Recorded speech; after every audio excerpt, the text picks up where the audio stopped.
की है आरती, बाबुओं बात में है आरती। ये मधुर बोल गजबंद बोल सतमान बनाने वाला, पृथ्वी को बनाने वाला। मधुर बोल गजबंद बोल सतमान बताने वाला, पृथ्वी को बनाने वाला। हे राम यही घनश्याम यही, हे राम यही घनश्याम यही, हे राम यही घनश्याम यही, हे राम यही घनश्याम यही। महिमा की आरती, बाबुओं को बाप की है आरती,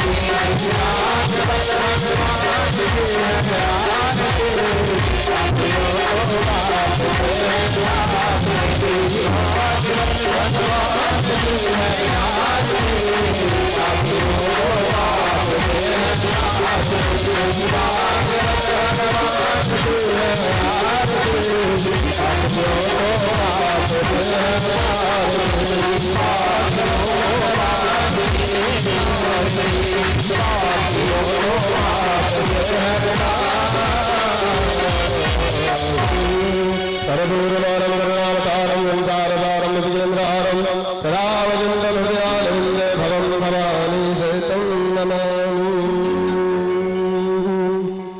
बोलिए श्रीमद्भागवत महापुराण की जय।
गुरुर्ब्रह्मा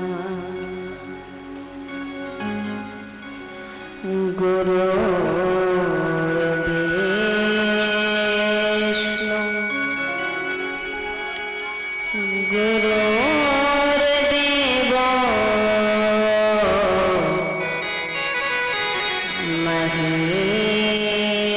महेश्वरा।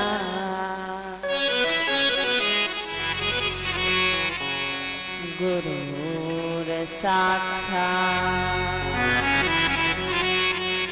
परं ब्रह्म, तस्मै श्री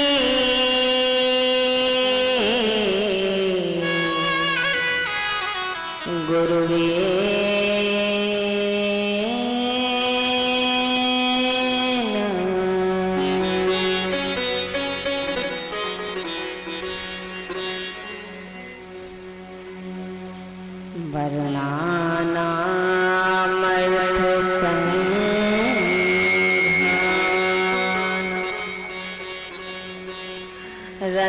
रसानां छन्दसामपि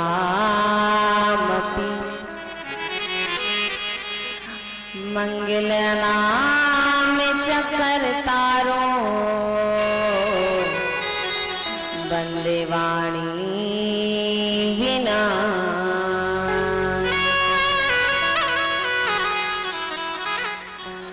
नमस्ते शारदे देवी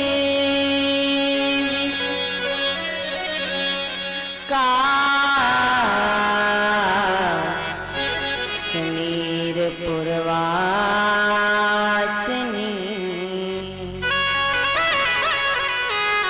त्वामहं प्रार्थये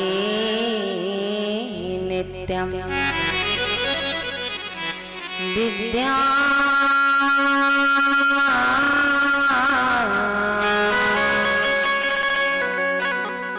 बुद्धि च देहि मे।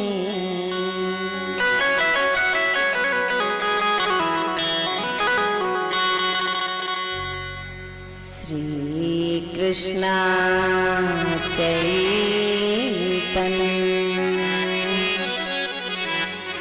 प्रभु नित्यानंद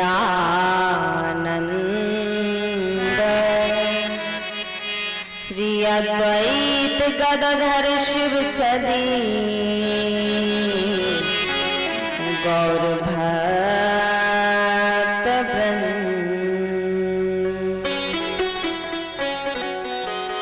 अपने अपने घरन की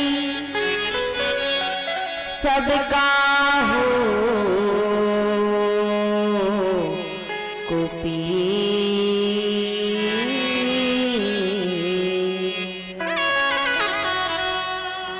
और तुम्हें पीर सब घरन की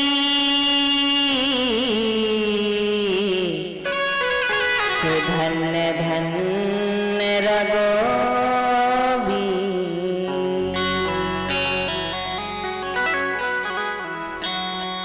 आइए मन वाणी को पवित्र करने के लिए कुछ क्षण हरिनाम संकीर्तन का आश्रय श्रवण करें।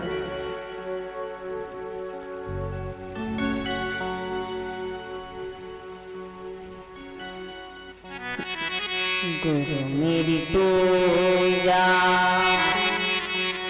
गुरु गोविंद गुरु मेरा पर ब्रह्म गुरु भगवान। देखो संकीर्तन सिर्फ सुनने के लिए नहीं होता, गाने के लिए होता है। तो सिर्फ सुनना नहीं है, गाना है।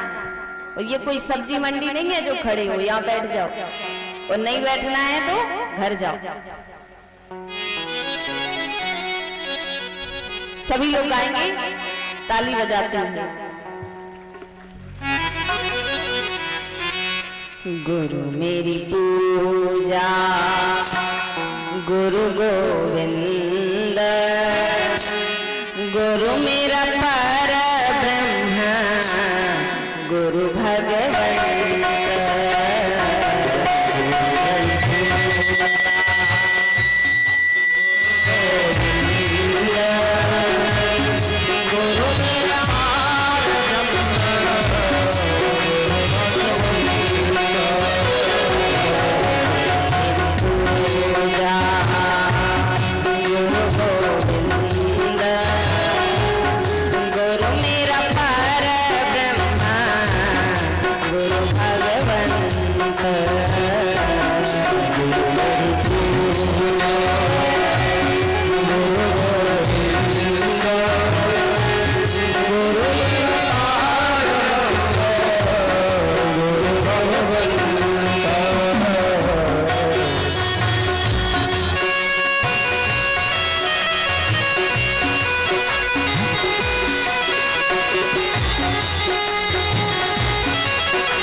गुरु गुरु नाम गुरु मेरी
पूजा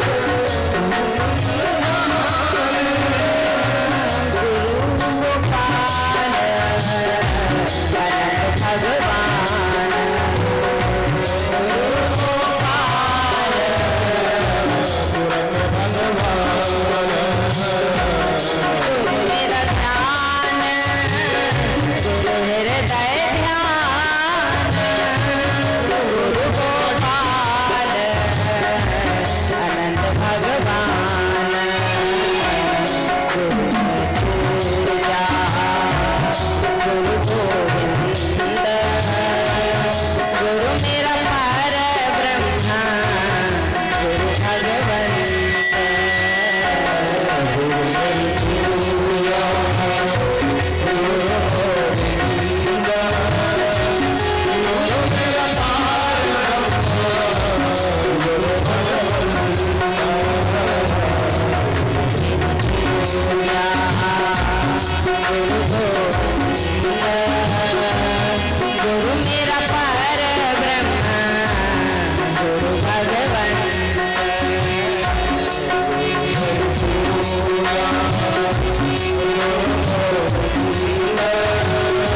गोविंद गुरु मेरा पर ब्रह्मा गुरु भगवंत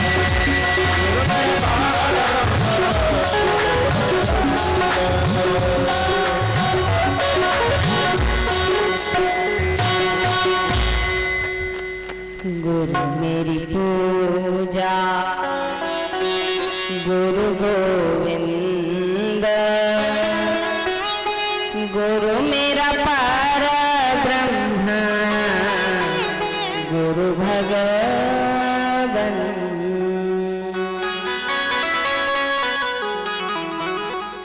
बोलिए कृष्ण कन्हैया लाल की जय, राधा रानी सरकार की जय, श्रीमद् भागवत महापुराण की जय, अम्बे मैया की जय, गुरुदेव भगवान की जय, चमरहरा ग्राम की जय, जय जय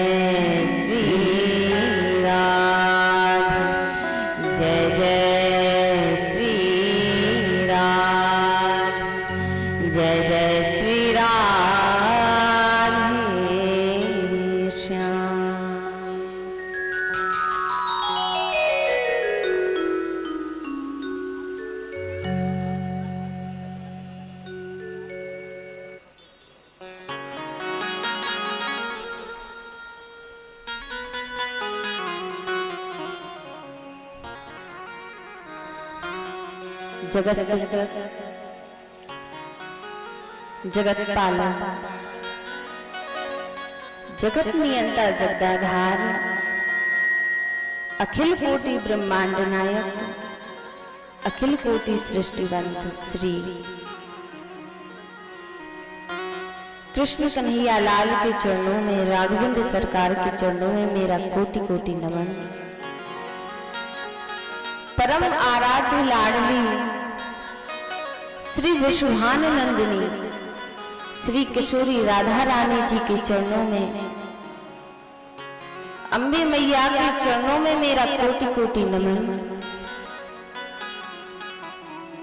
परम पूज्य गुरुदेव भगवान के चरणों में मेरा कोटि कोटि नमन। एवं दूर दूर से पधारे हुए समस्त हरि भक्तों, वैष्णव जनों के मानस हृदय में विराजमान मेरे युगल ठाकुर जी की छवि को मेरा बारंबार प्रणाम। इस ग्राम के सभी देवी देवताओं के चरणों में मेरा कोटि कोटि नमन। आइए अपने हृदय के समस्त विकारों को समाप्त करने के लिए भगवान की पावन कथा का श्रवण पान करें।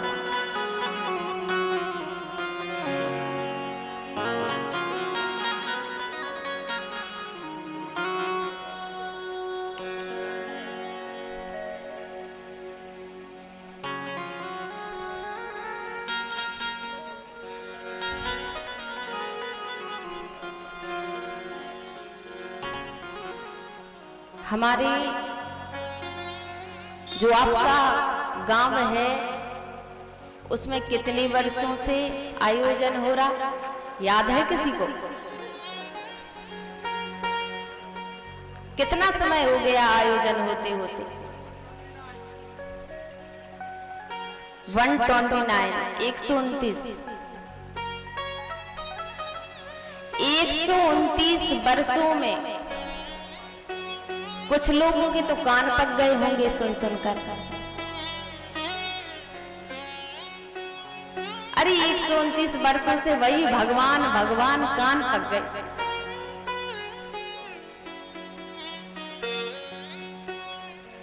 और उसमें से कई लोग कहते होंगे अरे ये साउंड लगा दिए, सोना हराम है। कुछ लोग इस तरीके के भी होते हैं। 129 वर्षों में कथा कैसे सुनी जाती है? लोग बैठना तो सीख नहीं पाए, फिर सुना क्या? क्या सुना? हर बार पैसे दक्षिणा बर्बाद कर दी। पंडित जी बढ़िया दक्षिणा लेके अपने घर चले गए और बोले महाराज हमें क्या मिला? बोले थोड़ा सा मनोरंजन।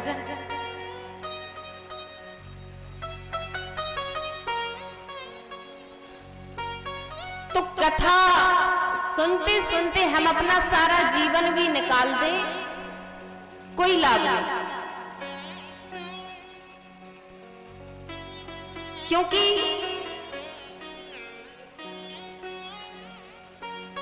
एक तरीके से समझिए आप, बचपन से ही हर बच्चा स्कूल में पढ़ता है। कोई ऐसा बच्चा नहीं जो स्कूल में माँ बाप चाहे रिक्शा चलाएं फिर भी उसको बच्चे को अपने पढ़ाते हैं। तो एक कक्षा में 100 विद्यार्थी है, 100 स्टूडेंट है। उनमें से 50 क्या होते हैं? फेल हो जाते हैं या कबाड़ी निकल जाते हैं या गुंडागर्दी करते हैं। 50 उसमें से इस तरीके के हो गए। अब बच्चे 50, अब उन 50 में 20 बीच में लटक के रह जाते हैं। मतलब उनको पढ़ना तो है लेकिन घर में पैसा नहीं है तो पढ़ नहीं सकते। 20 इस तरीके के निकल गए। अब बच्चे 30, उनमें से 20 कैसे हैं जो माँ बाप की डांट से पढ़ तो रहे हैं लेकिन जीवन में कुछ कर नहीं पाते। आप देखो कितने बच्चे पढ़ते हैं लेकिन नौकरी 2, 4, 10 ही करते हैं। अब उसमें 10 बच्चे बचे जो कि नौकरियां करते हैं, स्कूल में अपना अच्छा नाम करते हैं। ये उदाहरण किस लिए है? उसी प्रकार से कथा है, 1000 लोग सुनने आते हैं। कुछ लोग ये देखने आते हैं व्यास जी ने क्या पहना है, व्यास जी का चेहरा कैसा है, व्यास जी का रंग कैसा है। कुछ लोग आते हैं, इसमें कोई झूठ बात नहीं है। कुछ लोग इसीलिए आते हैं कि व्यास जी की आवाज कैसी है, व्यास जी बोलते कैसे हैं, हंसते कैसे हैं। तो ये वो 50 जैसे विद्यार्थी हैं जो कबाड़ी निकल गए। ऐसे ही सत्संग में भी कुछ कबाड़ी आते हैं और कुछ ऐसे सुनने वाले होते हैं जिनको समझ कुछ नहीं आता, बस थोड़ा सा टाइम निकाल करके चले जाते हैं। लेकिन जैसे कुछ विद्यार्थी वास्तविकता में पढ़ने वाले होते हैं, उसी प्रकार से कुछ श्रोता वास्तविकता में सुनने वाले होते हैं। लेकिन गेहूं के साथ में घुन भी पिसता है। एक मछली पूरे तालाब को गंदा कर देती है। उसी प्रकार से हमारा ये सत्संग है जिसमें कुछ रसिक हैं, कुछ सुनने वाले हैं, लेकिन उनको ज्ञान प्राप्त नहीं हो पाता। क्यों? क्योंकि कभी कभार श्रोता मिल जाते हैं तो वक्ता नहीं मिलता, और कभी कभार वक्ता मिल जाते हैं तो श्रोता नहीं मिलता। ये वास्तविकता है। ज्ञान आपको कौन दे सकता है? जो वास्तविकता में ज्ञान पूर्ण रूप से जानता हो। अब मान लीजिए व्यास जी ही आगे बीच में लटक रहे हो तो आपको क्या ज्ञान देंगे? आजकल आप देखो जहां कंकड़ फेंक दो वहीं कथा करने वाला पैदा हो गया। इतने कथा करने वाले हैं। बोले महाराज कथा कैसे सीखी? बोले महाराज सीख ली। कितना समय लगा? बोले 4 महीने। 4 महीने में कथा सीखी। तो 4 महीने में जिसने कथा सीखी समझो अधकचरा ज्ञान है। एक नियम होता है, अगर गुंडा बनो तो इतने बड़े गुंडा बनो कि पुलिस भी तुमसे डरे, तुमको पकड़ने से डरे, तब तो तुम्हारा गुंडा बनना सार्थक है। अगर स्कूल में पढ़ो तो इतनी अच्छी पढ़ाई करो कि तुम्हारा पूरे दुनिया में नाम हो जाए कि हाँ किसी की संतान है पढ़ने वाले। और भगवान के भक्त बनो तो इतने बड़े भक्त बनो कि ग्रंथों में तुम्हारा नाम लिख जाए, तो भक्त बनने से लाभ है। लेकिन आज के समय में क्या है, व्यक्ति बीच में लगता है, ना तो भक्त है, ना ही अच्छा विद्यार्थी है, ना ही अच्छा गुंडा है, बीच में लटका है।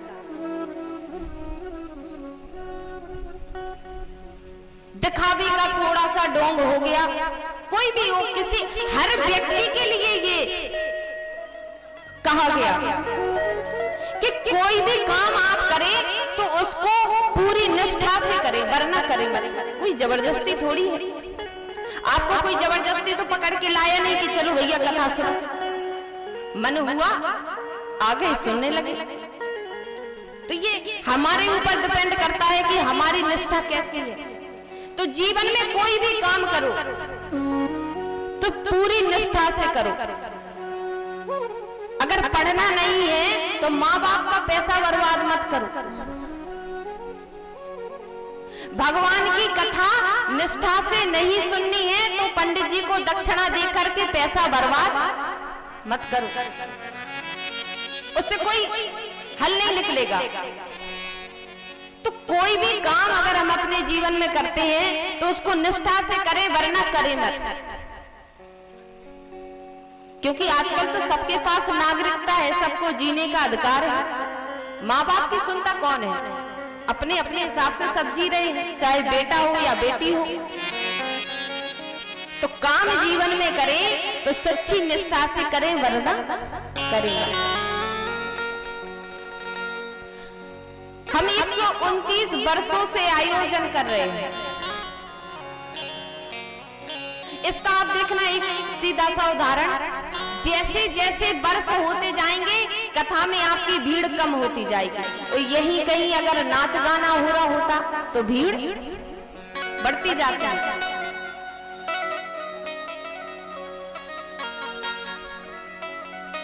अब नाच गाने में भीड़ क्यों बढ़ती? उसका एक कारण है, और सत्संग में लोग क्यों नहीं आते? ये अभी से नहीं, ये त्रेता द्वापर से ही चला आ रहा, अभी से नहीं चल रहा। आज का कोई समय एक नया नहीं है कि अभी से चलने लगा। 3 गुण होते हैं, 3 गुण होते हैं जिससे ये पूरा संसार प्रभावित है। चाहे वो जानवर हो, चाहे पक्षी हो, चाहे औरत हो, चाहे पुरुष हो। 3 गुणों में हर व्यक्ति जी रहा है जिसने संसार में जन्म लिया।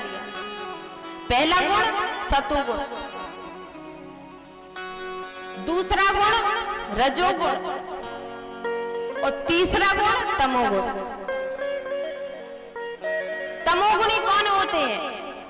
मांस खाते हैं, मदिरा पीते हैं, 12 बजे सोकर उठते हैं, रात्रि में जागते रहते हैं, वेश्याओं का संग करते हैं, माँ बाप को मारते हैं, गाली देते हैं, पड़ोसी को कष्ट पहुंचाते हैं। ऐसे व्यक्ति समझ लेना तमोगुणी। आप देखना कभी कभार कोई व्यक्ति गलत कार्य कर दे, हम उससे पूछे क्यों, कैसे कर दिया? बोले कुछ नहीं महाराज, ऐसे ही कर दिया। बोले क्यों? बोले थोड़ा मजा आ रहा था तो कर दिया। अच्छा, कोई कारण नहीं है, बस ऐसे ही जीवन में काम करते रहते हैं। तो व्यक्ति का काम करने का तरीका बताता है कि ये किस गुण में जी रहा है। तो जो व्यक्ति रात्रि में जागता है, ब्रह्म मुहूर्त में सोता है, माँ बाप को कष्ट देता है और पड़ोसी को कष्ट देता है, बिना वजह दूसरों से छल कपट करता है, वो तमोगुणी है। मतलब उसके जीवन में भगवान का कोई स्थान नहीं, इसलिए वो ऐसी हरकतें करता है। और जो तमोगुणी होते हैं वो राक्षस प्रवृत्ति के होते हैं। पहले भी तो राक्षस थे, आज भी राक्षस है। रजोगुणी कौन है? जो दूसरे नंबर पे आता है, जो सिर्फ अपना देखे, ये मेरी बेटी है, ये मेरा बेटा है, ये मेरी पत्नी है, बाकी दुनिया आग में चली जाए, बस मेरा परिवार प्रसन्न रहे। तो जो सिर्फ अपनों के बारे में सोचे वो रजोगुणी। अब पहला गुण कौन सा है? सतोगुण, जिसमें संत धर्मात्मा जीते हैं, दूसरे के कल्याण की जिनको चिंता होती है, वो सतोगुणी।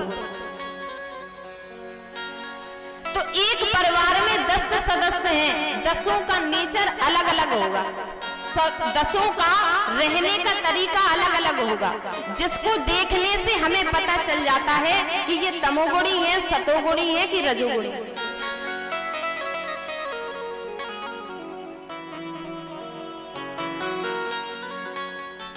तो व्यक्ति के चलने का तरीका, व्यक्ति के बोलने का तरीका, व्यक्ति के बात करने का तरीका, उसकी दैनिक क्रियाएं बताती हैं कि ये राक्षस प्रवृत्ति में जी रहा है कि दैवीय प्रवृत्ति में जी रहा है। लोग कहते हैं कलयुग आ गया। अब एक बात बताओ महाराज, त्रेता में भी दिन होता था, आज भी दिन होता है। त्रेता में भी रात होती थी, आज भी रात होती है। पहले भी पेड़ थे, आज भी पेड़ हैं। पहले भी सूर्य निकलता था, आज भी निकलता है। तो फिर ये कलयुग कैसे? कलयुग इसलिए कहा गया कि धीरे धीरे तमोगुण बढ़ता चला जा रहा, और जब तमोगुण हद से ज्यादा बढ़ जाएगा तभी तो भगवान का अवतार होगा। कलयुग कुछ नहीं है। सतयुग क्या है? जिसमें कोई झूठ ना बोलता हो उसका नाम सतयुग, उसको हम सतयुग कहते हैं। त्रेता क्या है? जिसमें से किसी चीज के दो हिस्से कर दिए जाएं और दो हिस्से में से एक हिस्से का आधा हिस्सा कर दिया जाए, जो झूठ छल कपट से बना हो, उसका नाम है त्रेता। मतलब सत्य तो है लेकिन थोड़ा सा छल कपट आ जाए, उसका नाम है त्रेता। और द्वापर क्या है? आधा सत्य और आधा झूठ, उसका नाम है द्वापर। अब छोटे से उदाहरण से समझो। सतयुग में कोई झूठ नहीं बोलता था। जैसे ही उसने अपने मुख से कोई बात कही तो लोग कहते थे महाराज श्राप दे दिया कि जाओ तुम्हारा बुरा हो जाएगा, और व्यक्ति का बुरा हो जाता था। क्यों? क्योंकि पहले सतयुग में कोई झूठ नहीं बोलता था, इसलिए उसका श्राप लग जाता था। लेकिन कलयुग की विशेषता कि जरा जरा सी बात पर लोग झूठ बोलते हैं। कैसी जरा जरा सी बात?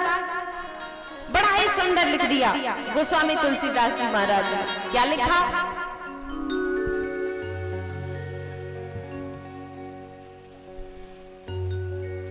कि झूठ ही लेना झूठ ही देना, झूठ ही लेना झूठ ही देना, झूठ ही भोजन झूठ चबेना, झूठ ही देना झूठ ही देना, झूठ ही भोजन झूठ चबेना, झूठ ही देना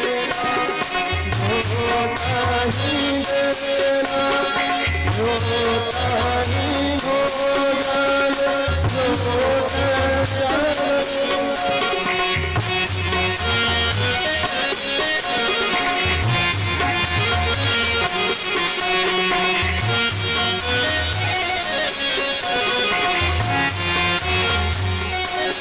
और आगे लिख दिया, बोले कलयुग की विशेषता कि झूठ ही लेना और झूठ ही देना। बोले झूठ बात ही सुनना पसंद करते हैं और झूठ बात ही सुनाना पसंद कर देते हैं, और झूठ से ही कमा रहे हैं और झूठ से ही बचा रहे हैं। लेकिन ऐसा चलता क्यों है? आगे लिखा कि जो कोई झूठ मस्करी जाना, जो कोई झूठ मस्करी कलियुग सोई गुण बंद बखाना, जो कोई झूठ मस्करी जाना, कलियुग सोई गुण बंद बखाना,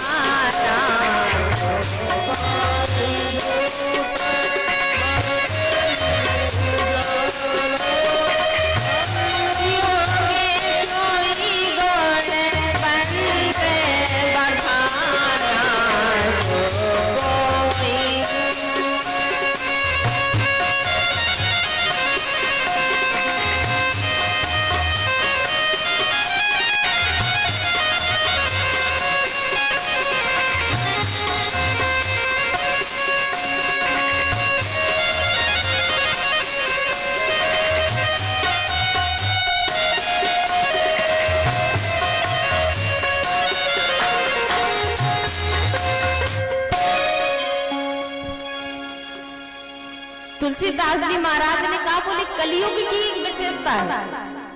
बोले जिस व्यक्ति को झूठ बोलना आता हो, लंबी लंबी बातें फेंकनी आती हो, झूठ का मुस्कुराना आता हो, ये कलयुग उसी को गुणवंत मानता है। बोले जो कोई झूठ मस्करी जाना, जो कोई झूठी बातें करके दूसरों को हंसाता है, दूसरों को बेवकूफ बनाता है, कलयुग में लोग समझते हैं कि भाई बड़ा गुणवान है। बोले कलयुग में लोग झूठ बोल करके कमा रहे हैं, लोगों को ठग रहे हैं, झूठा ही लेना झूठा ही देना और झूठा ही भोजन झूठ चबेना। बोले सब झूठ झूठ से ही बन रहा।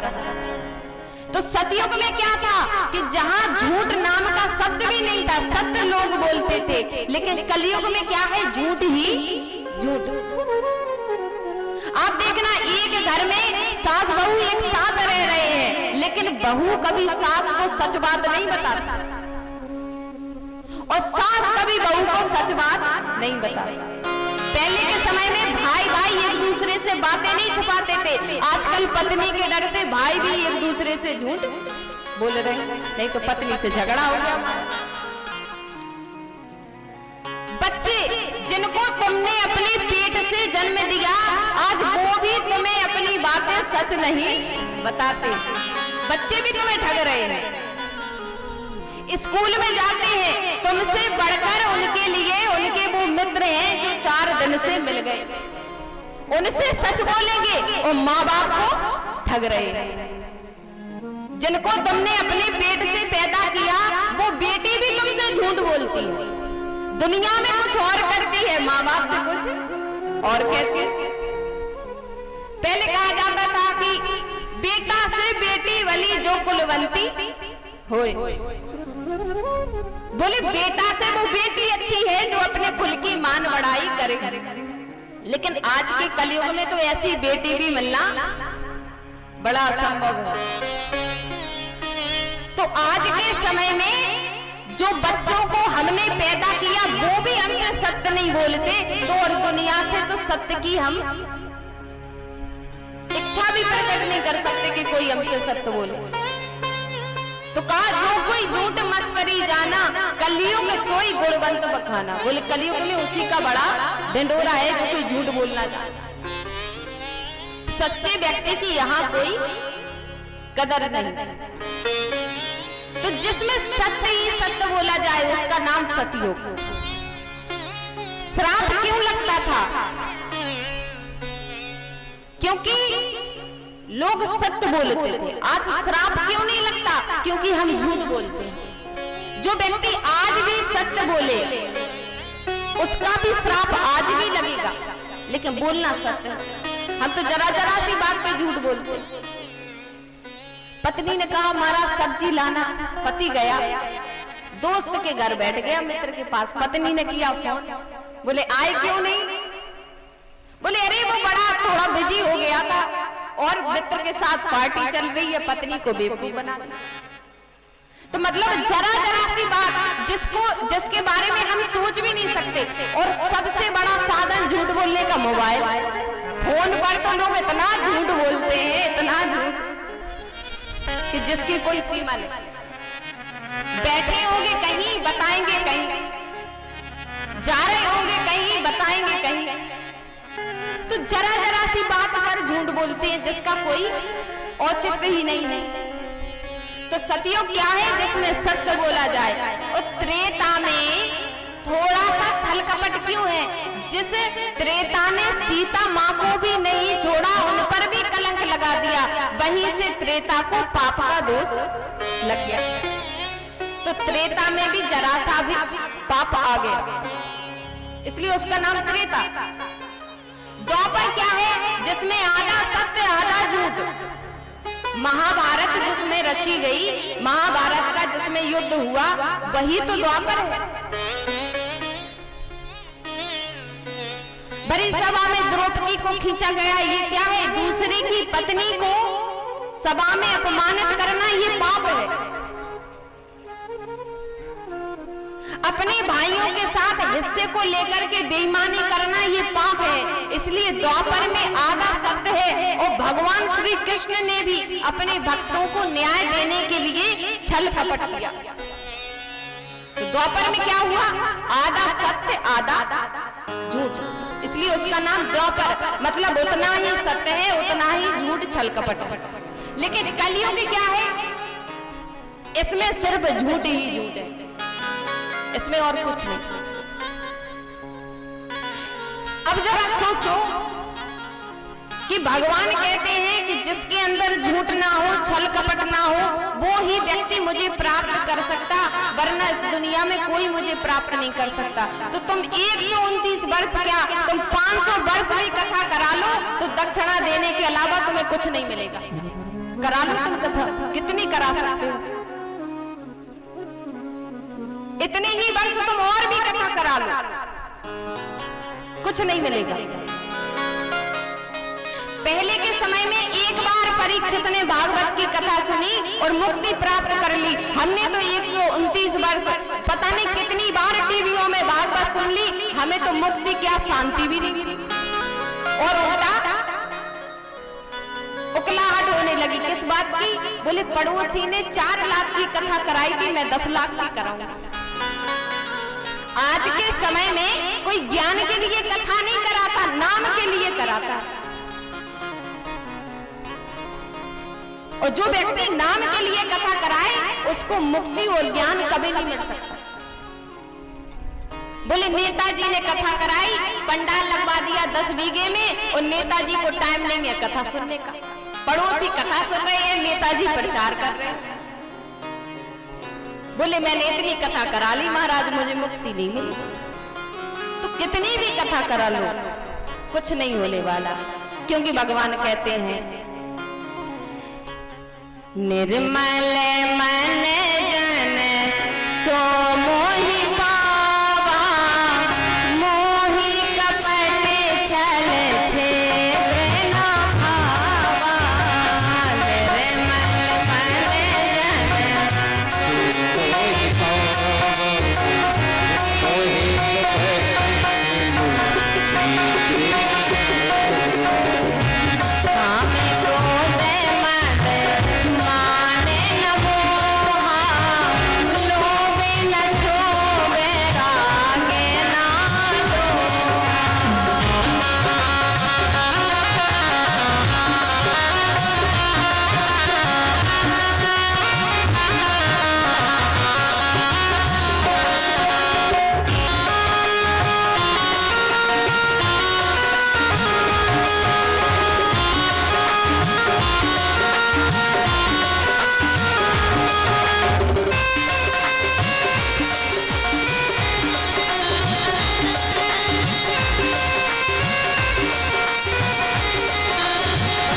निर्मल मन जन मोहि पावा, मोहि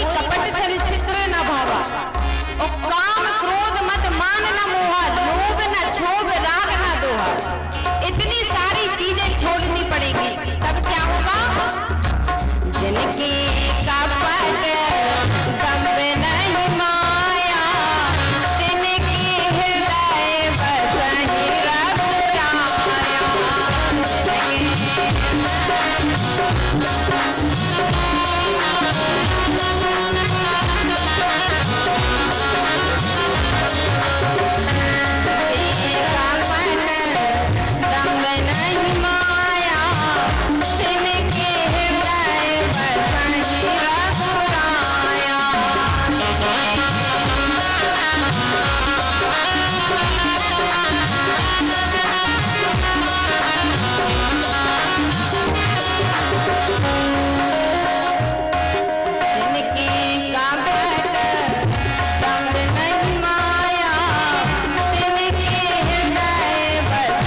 रघुराया।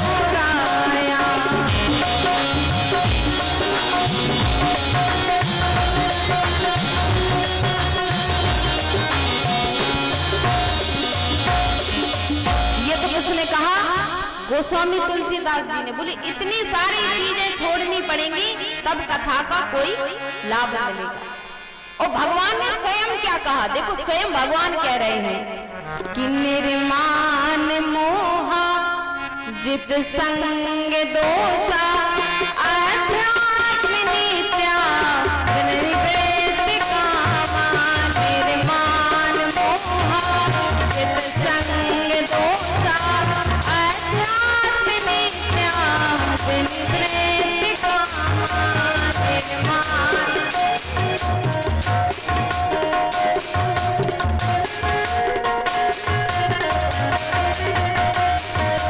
द्वंद्वै विमुक्ता सुख दुख संगै गच्छन्ति मुक्ता पद्माव्यक्ता। द्वंद्वै विमुक्ता सुख दुख संगै गच्छन्ति मुक्ता पद्माव्यक्ता।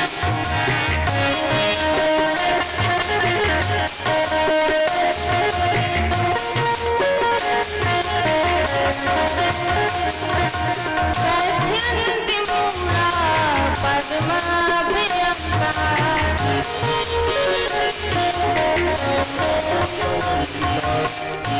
गच्छन्ति मुक्ता पद्माव्यक्ता।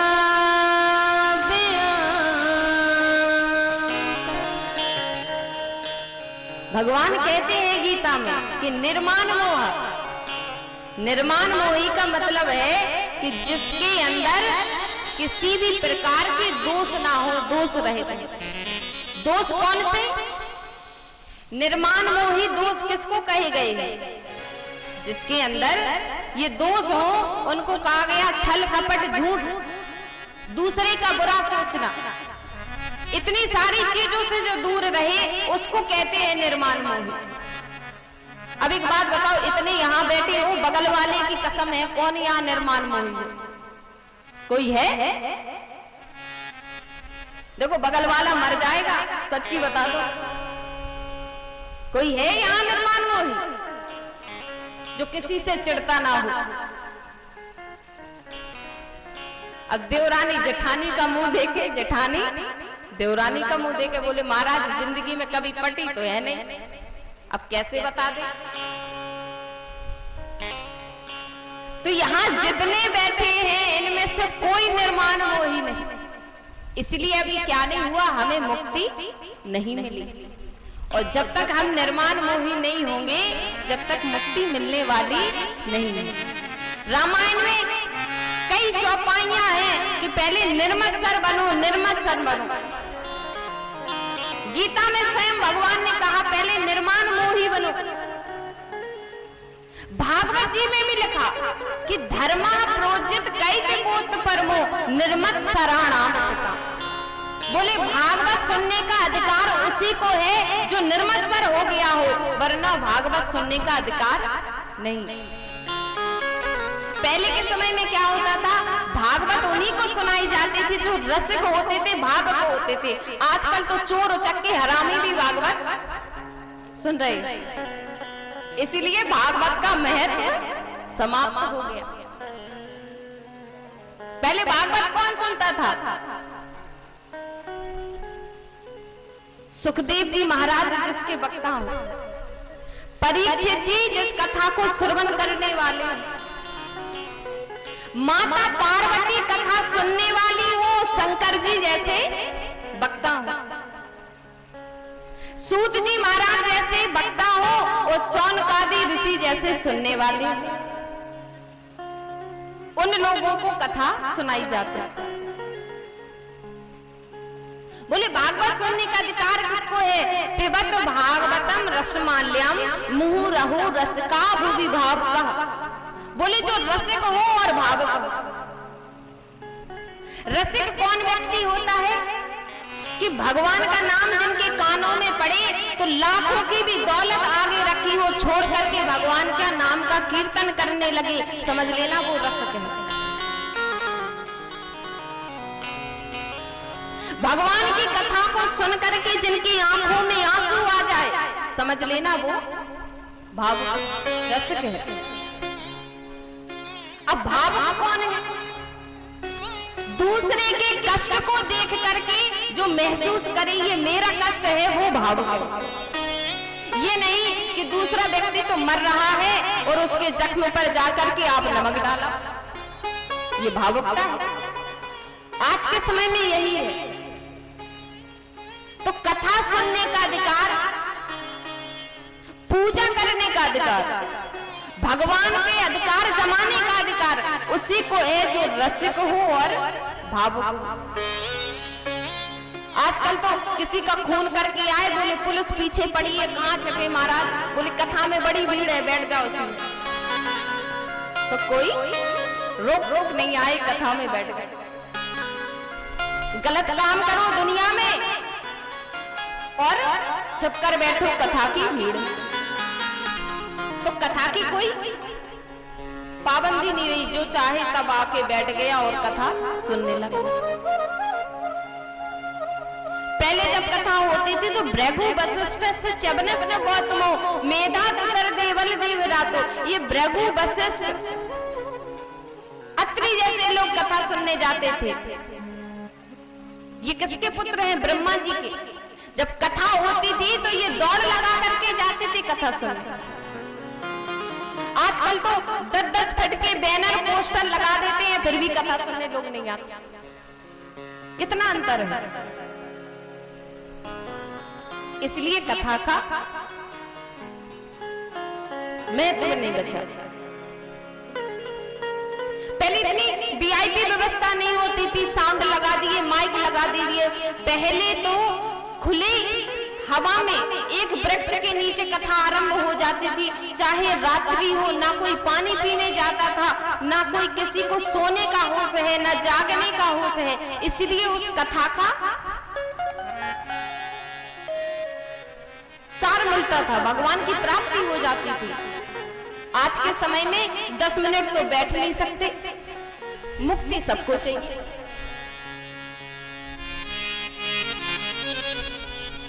तो पहले बैठना सीखो, और कथा में जब भी आओ तो मोबाइल लेकर कभी मत आओ। ये मोबाइल तुम्हें कथा से दूर कर देता है। मोबाइल घर पर रखकर आना कल से सभी। 2 घंटे मोबाइल नहीं चलाओगे तो कुछ नहीं होगा। आज से 50 साल पहले तो मोबाइल किसी के पास थे भी नहीं। 2-4-10 लोग हुआ करते थे जिनके पास मोबाइल फोन थे, वो भी टेलीफोन घर में रखे रहते थे। आज के समय में तो 5 साल का बच्चा है तो वो भी माता पिता से खुश नहीं है, मोबाइल में कार्टून देखकर खुश है। तो भविष्य बनेगा क्या? वो भी आगे जाके कार्टून ही बनना है, ये तो पक्की बात।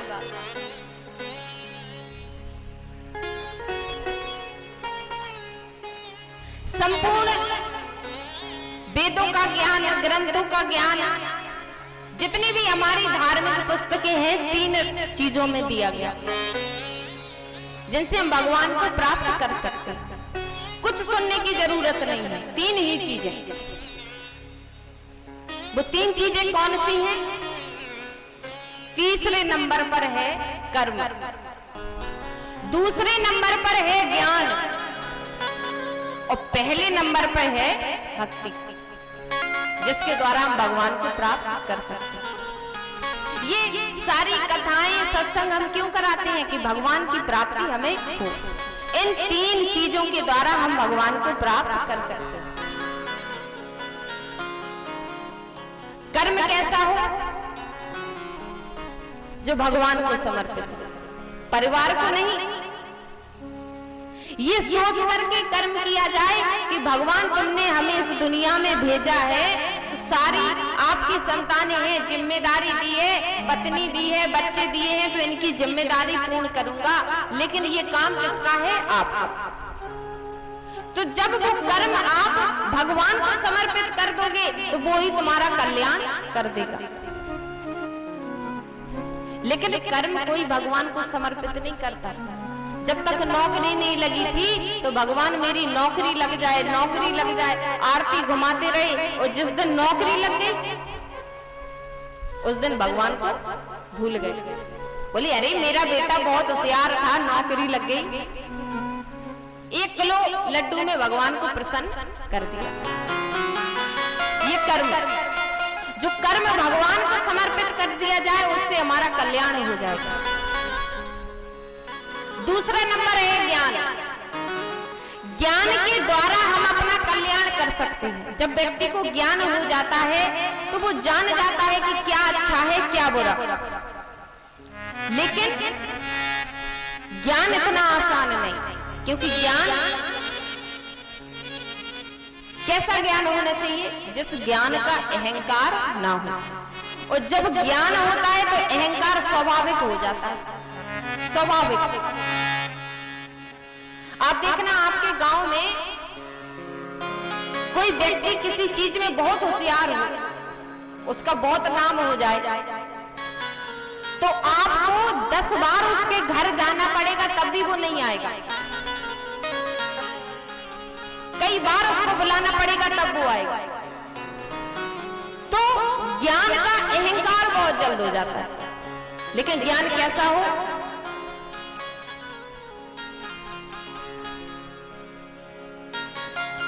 ज्ञान मान जह ये कौ नाही, देखई ब्रह्म समान जग माही। ज्ञान मान जह ये कौ नाही, देखई ब्रह्म समान जग माही। ज्ञान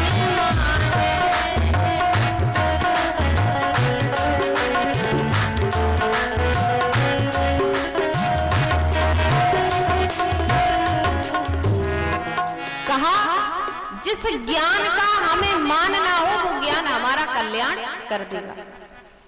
लेकिन ज्ञान का अहंकार ना हो, ऐसा हो ही नहीं सकता।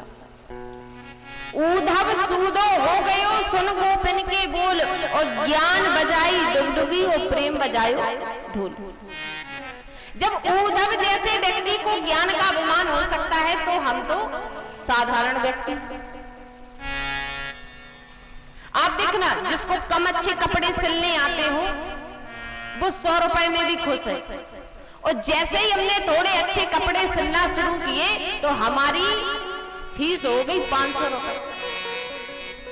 कहेंगे क्या, सिलाना है तो सिलाओ, वरना पड़ोसी के यहाँ डाल दो, क्योंकि मैं बहुत अच्छे कपड़े सिलता हूं। तो ज्ञान का अभिमान बहुत जल्द हो जाता है।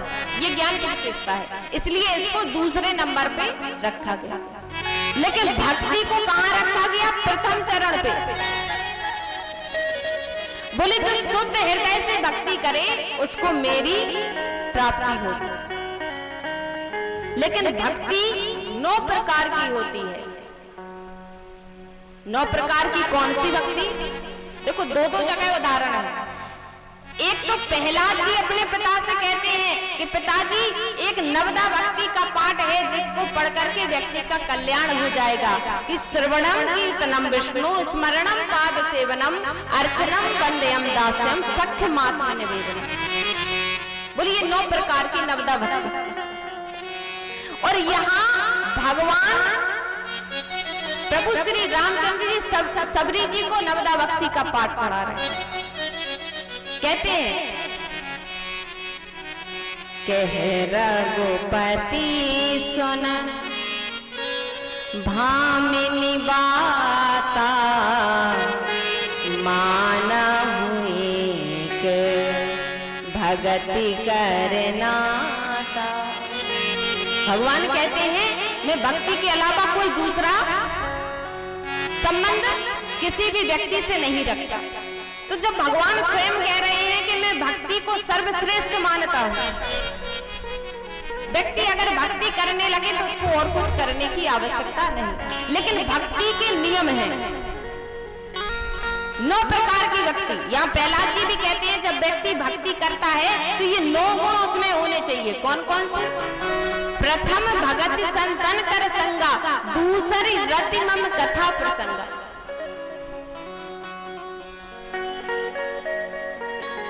बोले भक्ति का प्रथम नियम है कि सतोगुणी संतों का संग करो। जब संतों का संग करोगे तो कथा से प्रेम होगा। ये दूसरा।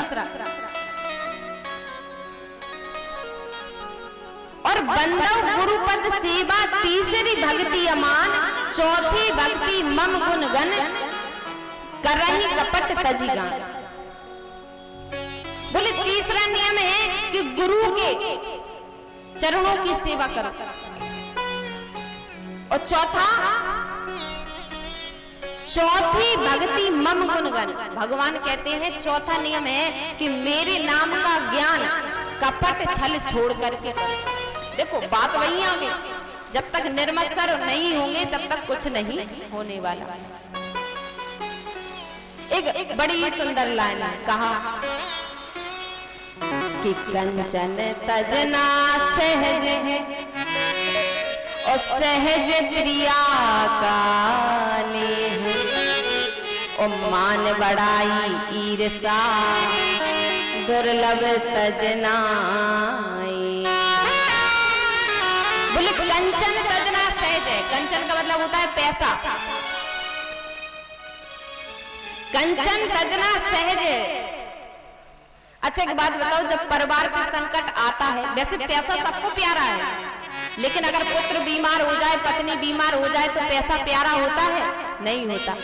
पानी की तरह बहा देंगे, मेरे पुत्र को कुछ नहीं होना चाहिए। तो परिवार के पीछे पैसा व्यक्ति छोड़ सकता है। तो कंचन तजना सहज है और सहज क्रिया का नेह, मतलब व्यक्ति पत्नी के बिन नहीं रह सकता। तुम क्या भोले बाबा नहीं रह सके? तुम्हारी तो औकात ही क्या है?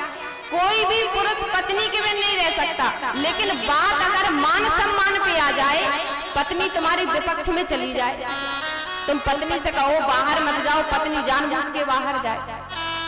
तुम पत्नी से कहो कि उससे बात मत करना, पत्नी उसी से बात करे। 1 महीने तुम्हारा विरोध कर दे तो तलाक पर बात आ जाएगी महाराज। तो कंचन तजना सहज है, सहज क्रिया का नेह। मान सम्मान की अगर बात आ जाए तो पैसा भी छोड़ देते हैं, पत्नी भी छोड़ देते हैं, और अगर पुत्र या पुत्री कोई गलत काम कर दे तो क्या कहते हैं कि ऐसे पुत्र से ये मर जाए तो अच्छा है। तो मान सम्मान के लिए हम अपनी संतान को भी छोड़ सकते हैं, लेकिन मान बढ़ाई ईर्षा दुर्लभ तजना, मान सम्मान और ईर्षा इतनी आसानी से नहीं छूट सकता। ये कैसे छूट सकता है? सिर्फ भगवान का ही नाम का सहारा है, जिसके सहारे से हम इसको छोड़ सकते हैं।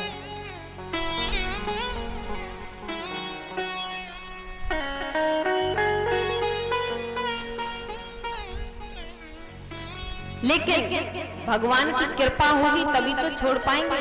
बड़ा ही सुंदर लिखा।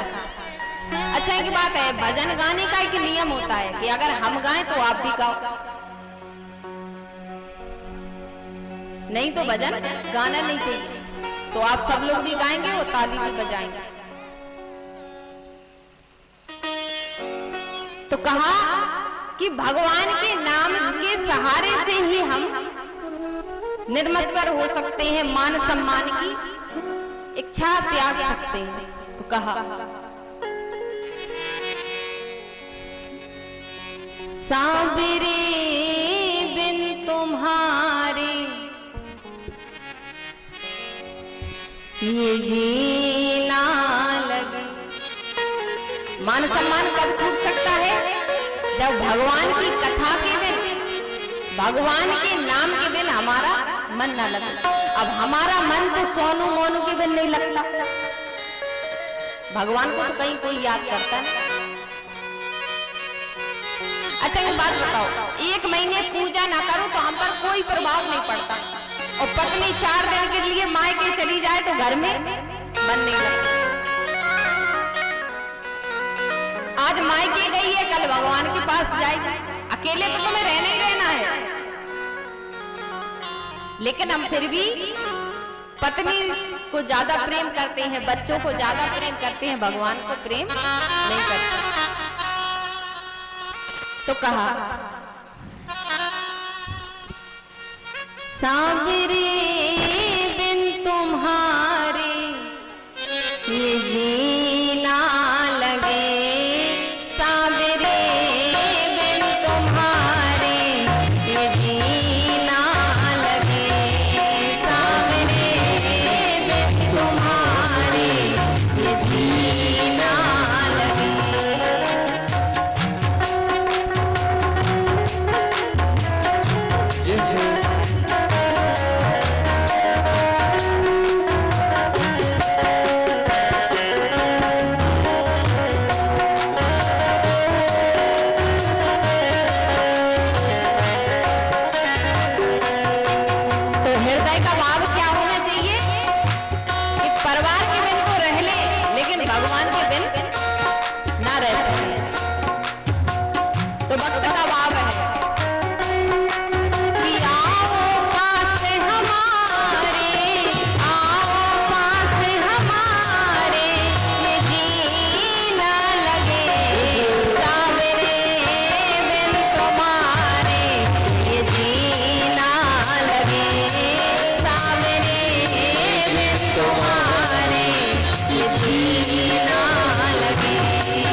भगवान से प्रेम है। सच बताना, झूठ मूठ के आंख खड़े मत करना।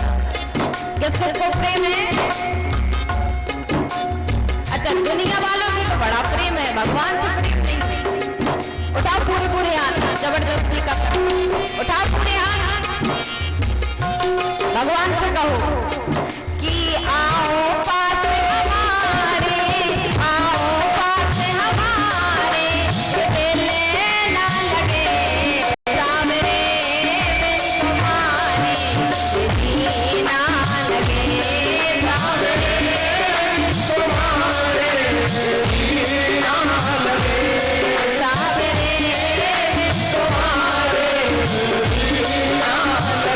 तुम्हारे, जी ना लगे सामने बिन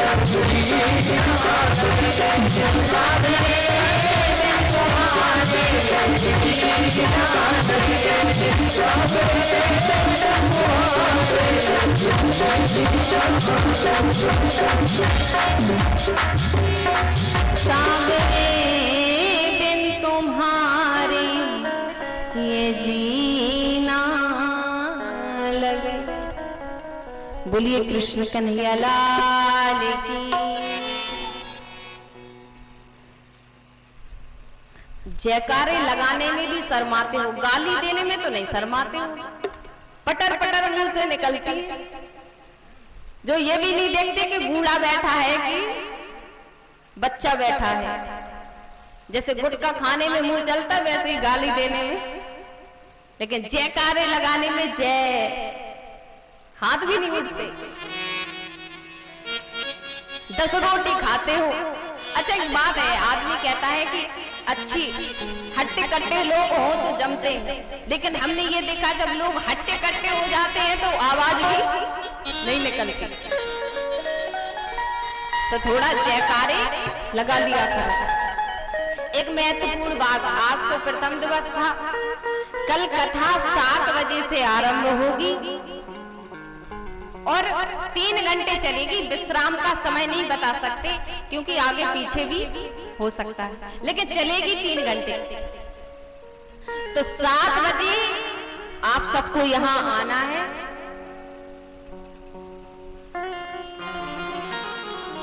पूरे साल में 2 बार नवरात्रि पढ़ती हैं, वैसे पढ़ती हैं 4 बार।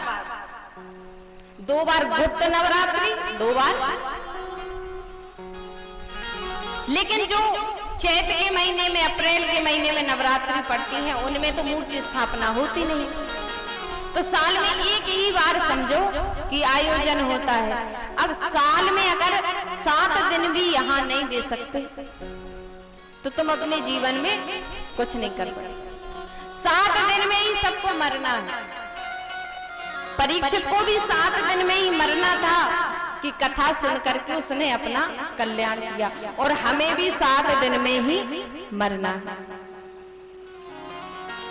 वही घर की खटबाजी में दिन भर लगे रहते हैं,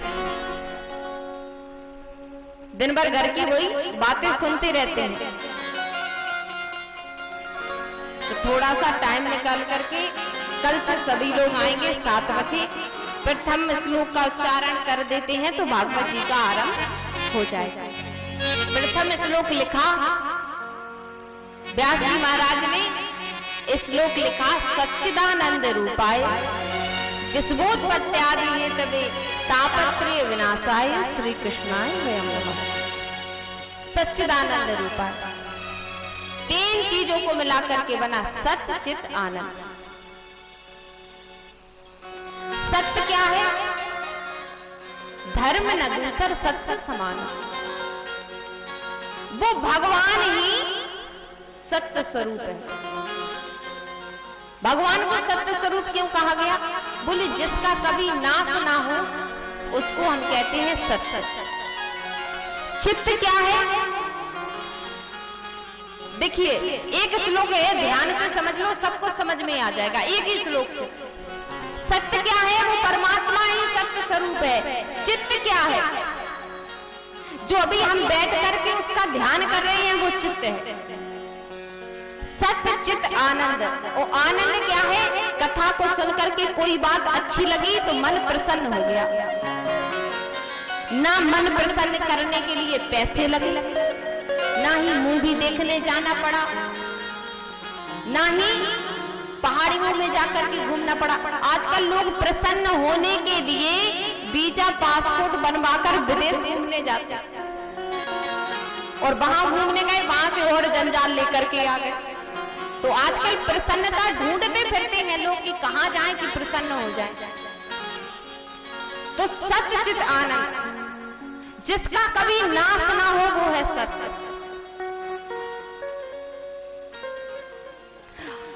30 मिनट का समय लगेगा तो श्लोक की व्याख्या अच्छे से हो जाएगी। सत्य क्या है? परमात्मा को सत्य क्यों कहा गया? अच्छा एक बात है, लोग कह देते हैं सिया राम मैं सब जग जानी, करऊं प्रणाम जोड़ जुग। बोले सिया राम कण कण में है, पूरे जग में है। अब पूरे जग में है महाराज तो दिखते क्यों नहीं? अगर पूरे कण कण में है, प्रहलाद जी ने कहा कि खम्मे में है परमात्मा, तो दिखा दिए कि खम्मे में है परमात्मा। तो जब हमें पता है कि सिया राम मैं सब जग जानी, कण कण में परमात्मा है, तो हमें क्यों नहीं दिखते परमात्मा? हमें भी तो दिखने चाहिए, और दिखाने का सामर्थ्य होना चाहिए। कण कण में परमात्मा है, लेकिन प्रथम चरण क्या है कि बिनु पग चलई सुनई बिन गाना, और कर विधि करम करई विधि नाना। बोले परमात्मा का प्रथम रूप क्या है कि जिसको ना कान है, ना नाक है, ना पैर है, ना हाथ है। बोले हाथ भी नहीं है फिर भी सारे काम करता है, पैर भी नहीं है फिर भी चलता है, मुंह नहीं है फिर भी बोलता है। बोले जब उसको हाथ पैर कान नहीं है तो ये कृष्ण और राम कैसे आ गए? इनको भगवान कैसे बना दिया?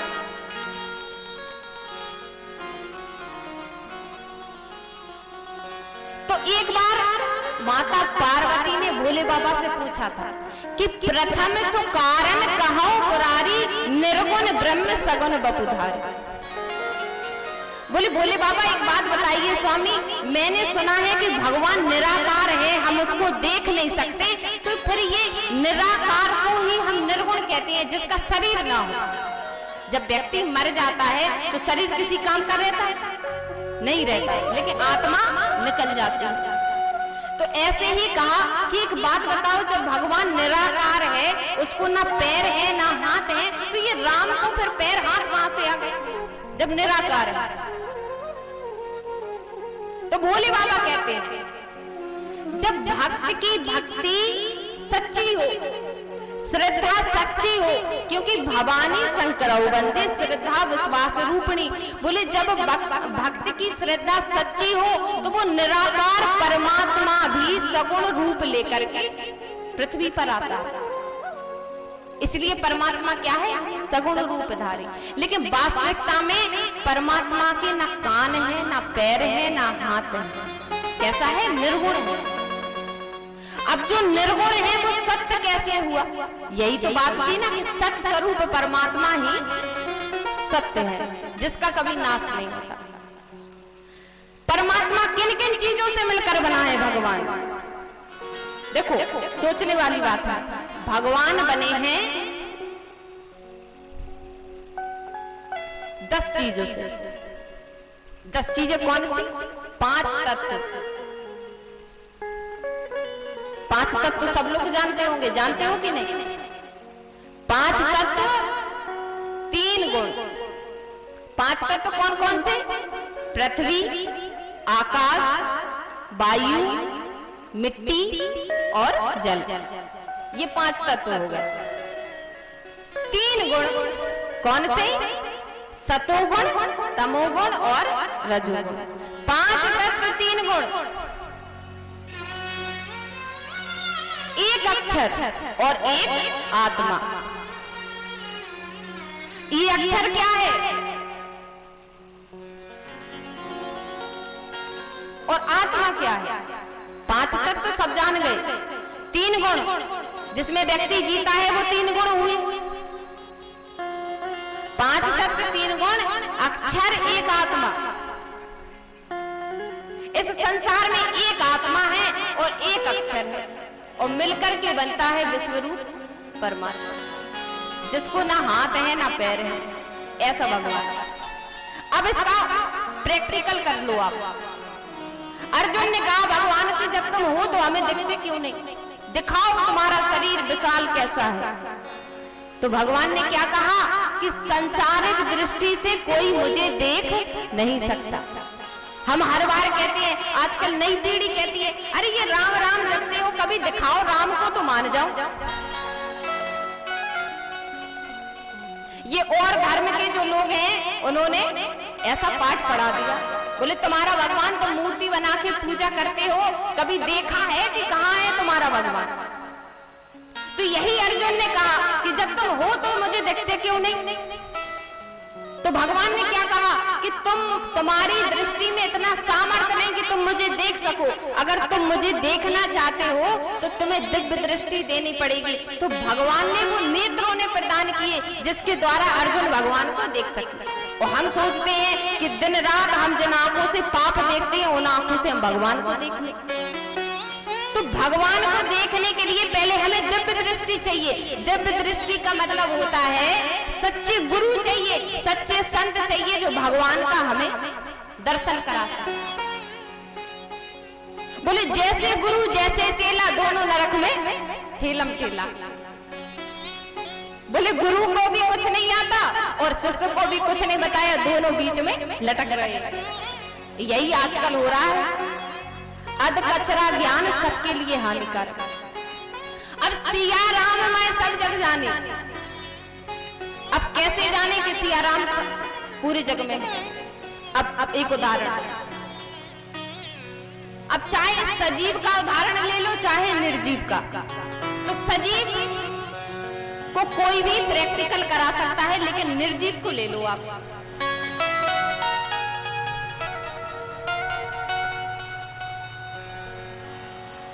इस संसार में चाहे सजीव हो चाहे निर्जीव हो, एक भी ऐसी वस्तु नहीं जिसमें भगवान का वास ना हो।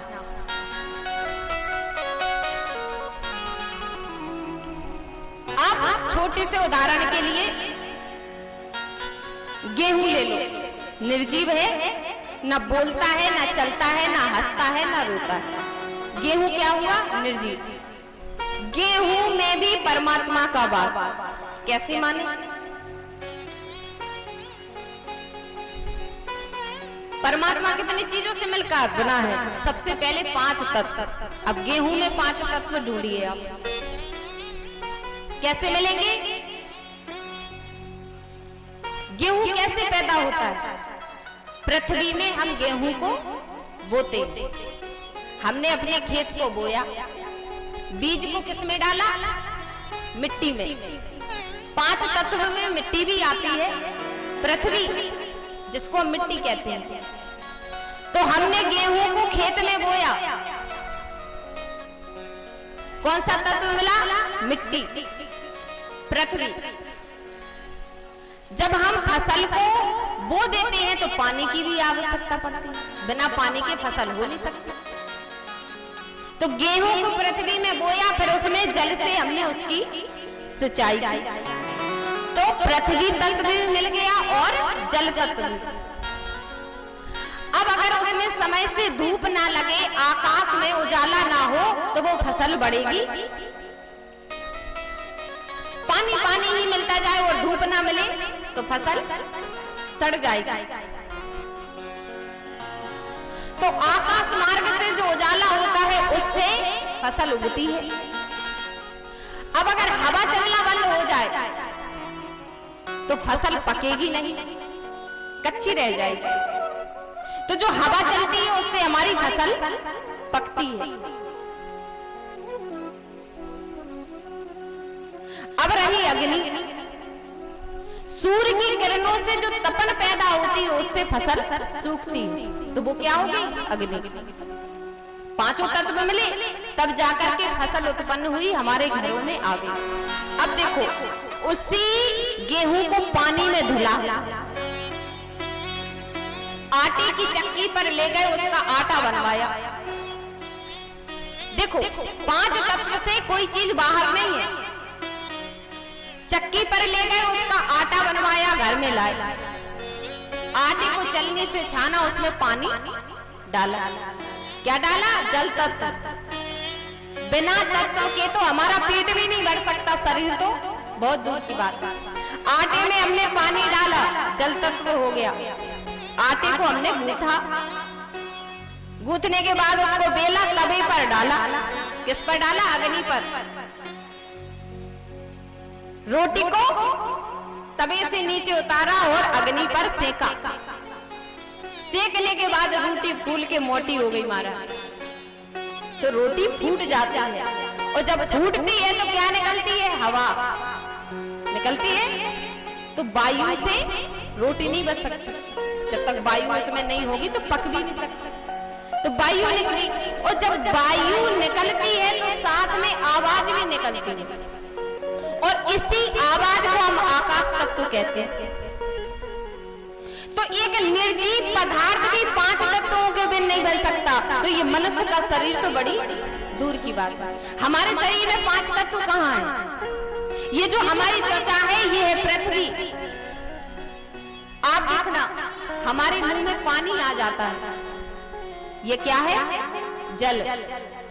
शरीर हो गया पृथ्वी, मिट्टी तत्व, और मुंह में पानी आ गया, वो है जल। आंखों में भी पानी आता है, वो क्या है? जल। बुखार जब हमें आता है तो शरीर जलने लगता है, आग निकलने लगती है। शरीर ठंडा रहता है, लेकिन पैर के तलवे गर्म रहते हैं, हाथ की हथेली गर्म रहती है। शरीर में क्या है? अग्नि। और वायु के बिन तो हम जी नहीं सकते। अब रह गया आकाश। तो जो हमें कानों से सुनाई देता है, हमारे मुंह से जो ध्वनि निकलती है, वो है आकाश तत्व। तो 5 तत्वों से ये शरीर बना। अब देखो, कण कण में परमात्मा है, इस बात का प्रैक्टिकल है। 5 तत्वों से हमारा शरीर बना। 5 तत्व, अब 3 गुण हमारे जीने के क्रियाकलाप बताते हैं कि हम तामसी हैं कि राजसी हैं कि सात्विक। ये पहले ही बता चुके। राक्षस प्रवृत्ति है, मांस मदिरा ज्यादा पसंद है, देर दिन में ब्रह्म मुहूर्त में सो रही हैं, दूसरों को छल कपट कर रही हैं, कष्ट पहुंचा रही हैं, ये क्या है? तामसी।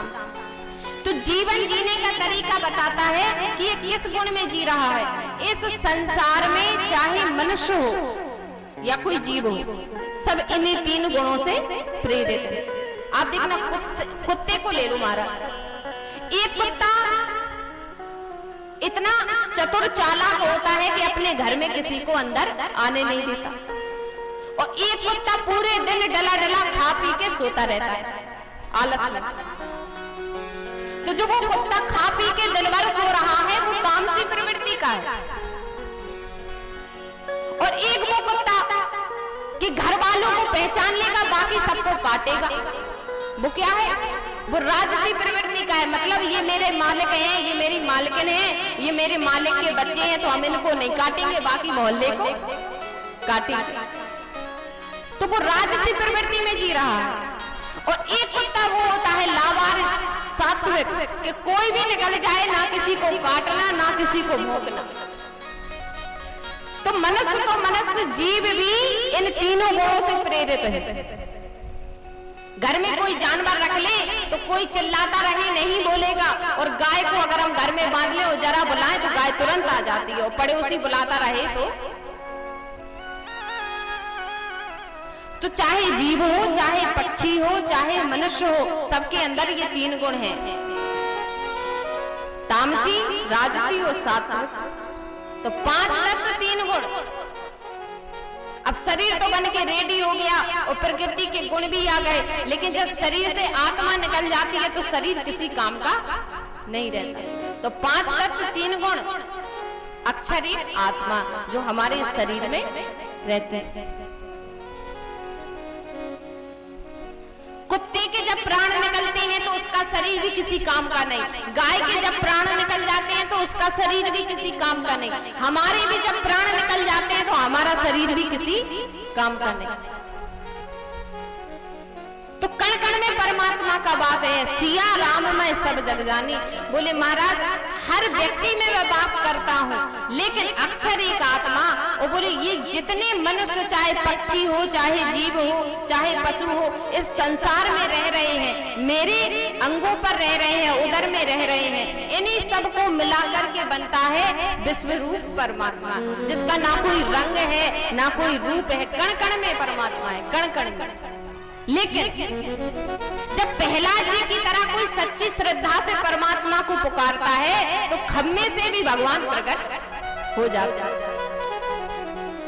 तो कहा कि प्रेम ही वो कारण है जिससे वो निर्गुण रूप परमात्मा सगुण रूप धारण करके इस पृथ्वी पर आता है। तो बोले परमात्मा क्या है? सत्य है, जिसका कभी नाश नहीं होता। हमारे शरीर का भी नाश नहीं होता। लोग कहते हैं कि तुम मर जाओगे, तुम्हारा शरीर समाप्त। ये झूठ बात है।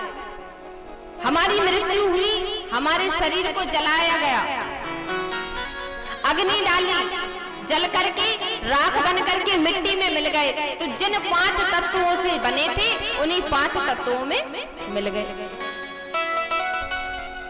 तो परमात्मा क्या है? सत स्वरूप, सत, जिसका कभी नाश नहीं होता, ऐसा है वो भगवान।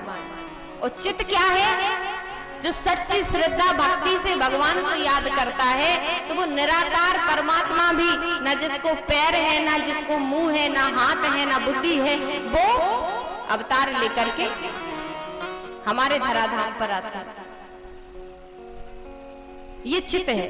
और आनंद क्या है? जो निरंतर भगवान की भक्ति में लीन रहता है, भगवान का नाम सुनकर के उसको आनंद प्राप्त होता है, वो भगवान का आनंद है जो कभी समाप्त ना हो। तो सच्चिदानंद रूपाय, व्याख्या तो और भी बड़ी हो सकती है लेकिन समय के हिसाब से सच्चिदानंद रूपाय विश्वोत्पत्त्यादि हेतु है। बोले वो सत्य स्वरूप परमात्मा ही विश्वोत्पत्त्यादि होते हुए इस सारे विश्व का पालन पोषण करता है, क्योंकि वो विश्व रूप परमात्मा है, इसलिए वो पालन पोषण करता है। और तापत्रय विनाशाय, तीनों तापों से हमें बचाता है। 3 ताप कौन कौन से होते हैं? दैहिक, दैविक और भौतिक। दैहिक कौन कौन से होते हैं? जो हमें शरीर से प्राप्त है। ये 2 प्रकार के होते हैं, शारीरिक और मानसिक। यहाँ जितने भी बैठे हैं तो किसी को शारीरिक कष्ट होगा, किसी को मानसिक। शारीरिक कष्ट दिखता है, जैसे हाथ टूट जाए, पैर टूट जाए, ये क्या है? ये शारीरिक। एक्सीडेंट हो गया, गिर गए, तो ये शारीरिक कष्ट है जिसको पूरी दुनिया देख सकती है। लेकिन एक कष्ट होता है मानसिक, जो अंदर चिंता में व्यक्ति, तो मानसिक कष्ट कोई देख नहीं सकता। पुत्र बिगड़ गया, चिंता हो गई, अंदर ही अंदर जल रहे हैं, भुन रहे हैं पुत्र की चिंता में। ये कौन सा है? ये मानसिक ताप। और जो बाहर रूप से दिखे वो शारीरिक ताप। बाहर की चोट को तो दवा लगाकर सही कर सकते हैं, लेकिन अंदर की चिंता में कौन सी दवा लगाओगे? तो ये कौन से ताप है? दैहिक। दूसरे होते हैं दैविक, जो हमें देवताओं से प्राप्त होते हैं। देवताओं से कैसे दैविक प्राप्त होते हैं कि मान लीजिए बरसात का मौसम नहीं है और ओले गिर जाएं और सारी फसल नष्ट हो गई। अब इसमें ना हम रो सकते हैं ना गा सकते हैं, लेकिन दुखी है। अचानक से भूकंप आ गया, पृथ्वी पलट गई, घर गिर गया, कई लोगों की मृत्यु हो गई। ये किसी इंसान के बनाए हुए नहीं है, ये दैविक ताप है जो देवताओं से हमें प्राप्त होते हैं। बिना समय के बरसात होना, आंधी तूफान आना, अधिक मात्रा में जल का गिरना, ये दैविक ताप है। तीसरा होता है भौतिक ताप। जहरीली पदार्थ हमें काट ले, सांप बिच्छू जब काट लेते हैं, इनके काटने से किसी की मृत्यु हो जाए, ये होते हैं भौतिक ताप। तो जो तीनों प्रकार के तापों से हमें बचा ले, ऐसे हैं भगवान का स्वभाव। तापत्रय विनाशाय श्री कृष्णाय वयम नमः। ऐसे राधा रानी के सहित भगवान श्री कृष्ण को हम बारंबार प्रणाम करते हैं। ये प्रथम श्लोक है। अच्छा, प्रथम श्लोक की व्याख्या में कम से कम 200 पुराण, 200 ग्रंथ लिख दिए संतों ने प्रथम श्लोक की व्याख्या। लेकिन आज के समय में जैसा समय उस हिसाब से। अच्छा, एक बात है, समय बहुत मूल्यवान है। समय को यूं व्यर्थ ना करें। समय हमारा दुश्मन भी है और हमारा साथी भी। समय की तुलना हम अपनी माँ से कर सकते हैं। आप देखना, बच्चा कितनी गलती करता है, लेकिन पिताजी भले ही माफ ना करें, लेकिन माताजी माफ कर देती है, क्योंकि इनका प्यार ज्यादा रहता है। ऐसे ही समय, कई बार समय के साथ साथ हम कितनी गलतियां करते हैं, लेकिन समय हमें सिखाता है कि भविष्य में हम ऐसी गलती ना करें। तो बच्चा कितनी गलती करता है, माँ हमें बार बार समझाती है कि ऐसी गलती मत करो, लेकिन जब किसी बच्चे की माँ रूठ जाती है तो बच्चे का भविष्य बर्बाद हो जाता। उसी प्रकार से जब समय हमसे रूठ जाता है तो हमारे हाथ भी कुछ नहीं रहता। तो समय का प्रयोग करो, समय बहुत मूल्यवान है। कल किसने देखा, यहां से निकले हाजीपुर पहुंचे, महाराज बीच में एक्सीडेंट हो गया।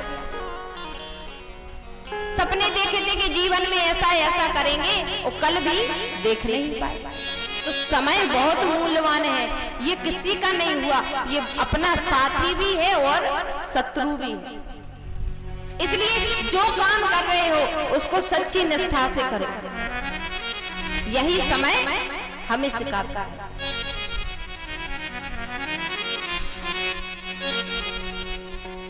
तो आज यहीं पर कथा भी सुनते हो तो पूरी निष्ठा से सुनो, वरना समय बर्बाद मत करो, कोई और कार्य कर लो। लेकिन कोई और कार्य करते हो तो वो भी पूरी निष्ठा से करो। ये नहीं कि बीच में आधा इधर आधा उधर, किसी काम के नहीं रह जाओगे। पूरा जीवन ऐसे ही निकल जाएगा। आप देखो, अपना ही बचपन याद करो तो ऐसा लगता है किसी पड़ोसी के बचपन को याद करते। ऐसे कई लोग यहाँ बैठे होंगे कि बचपन की आधी बातें भूल गए, याद तक नहीं। तो हमें सब कुछ समय सिखाता है, समय का प्रयोग करना सीखिए। आज समय हो गया, कल 7 बजे सबको आना है और कथा प्रथम स्कंद से शुरू की जाएगी।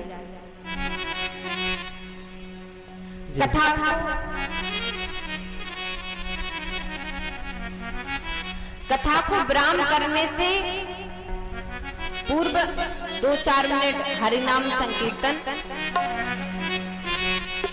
उसके बाद आरती होगी।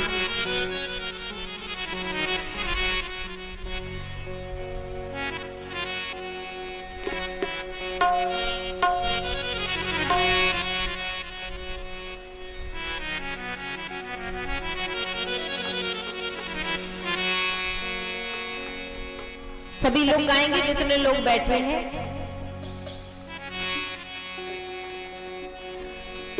हरे राम राम राम सीता। अभी देखो, बहुत आसान सा है, सभी लोग गाएंगे। गाइए अब आप लोग, आवाज आनी चाहिए। हम बिन माइक के भी गा देंगे, आप तक आवाज पहुंचेगी। तो आप इतने लोग हो तो कम से कम हम तक तो आवाज आए। गाइए, हम एक बार और गा रहे हैं भैया, अभी बजाना मत।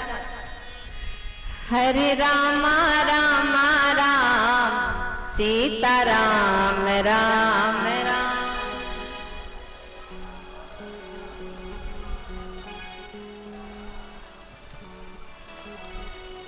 अच्छा, एक बात बताओ, ये अकेले खाते हैं, तुम लोग कुछ नहीं खाती? ये चले जाते हैं काम में, पूरे दिन खाते हो घर में। गाओ अच्छा तेजी से। हरे राम राम राम सीता राम राम राम हरे।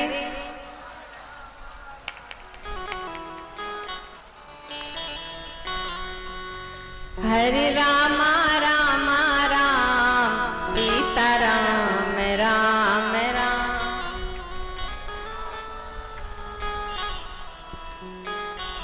अच्छा कल ही 10 करोड़ की लॉटरी लगेगी जो पूरी तेज गाएगा उसी की। अब गाओ बहुत तेज।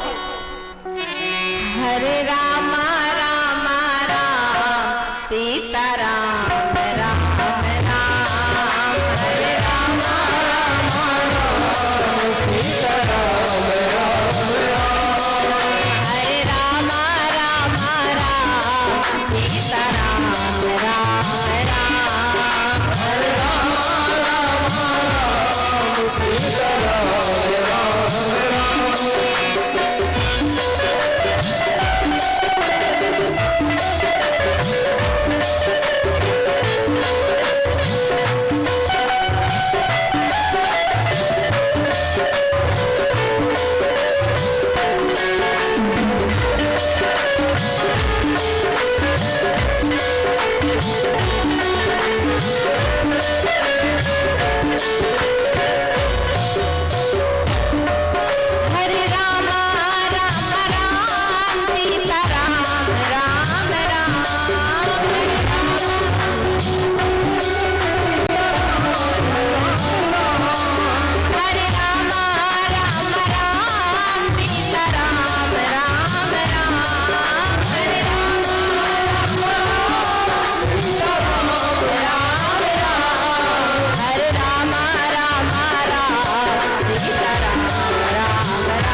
हरे राम राम राम सीता राम राम राम। बोलिए कृष्ण कन्हैया लाल की। अभी ऐसे नहीं, अब जोर से लगाओ जयकार। बोलिए कृष्ण कन्हैया लाल की, सावरिया सेठ की, श्रीमद् भागवत महापुराण की, अम्बे मैया की। अच्छा एक बात बताओ, ब्यास जी से कोई दुश्मनी है कि ब्यास जी जोड़ से कहेंगे तो हम भी ये आपके साथ नहीं, हम जहां भी जाते हैं ऐसा ही है वहां। तो कल 7 बजे आना है। जितने भैया लोग भी कमेटी के हैं वो आरती करेंगे, जब तक भैया भजन सुना रहे हैं। जयकारा जब भी लगाए हाथ ऊपर को उठाकर ही लगाए। बोली राधा रानी सरकार की। बड़ा सुंदर सा भाव है, छोटा सा भजन और उसके बाद प्रभु की पावन मंगल आरती में सभी भक्त सम्मिलित हो। दयावान प्रभु को भुला देने वाले दयावान प्रभु को भुला देने वाले आखिर तेरा क्या ठिकाना रहेगा दयावान प्रभु को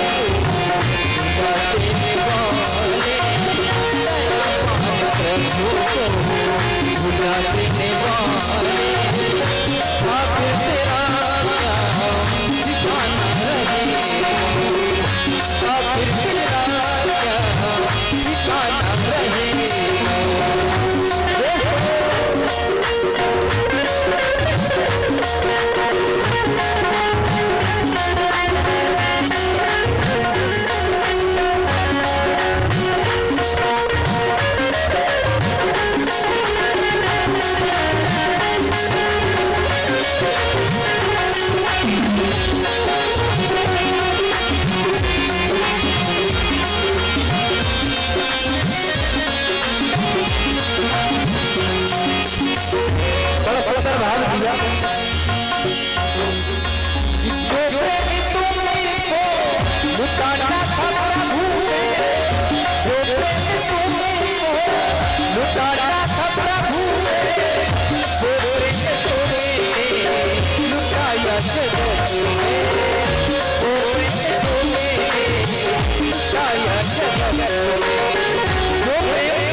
जो प्रेम तुमको लुटाना था प्रभु से वो प्रेम तुमने लुटाया है जगत से।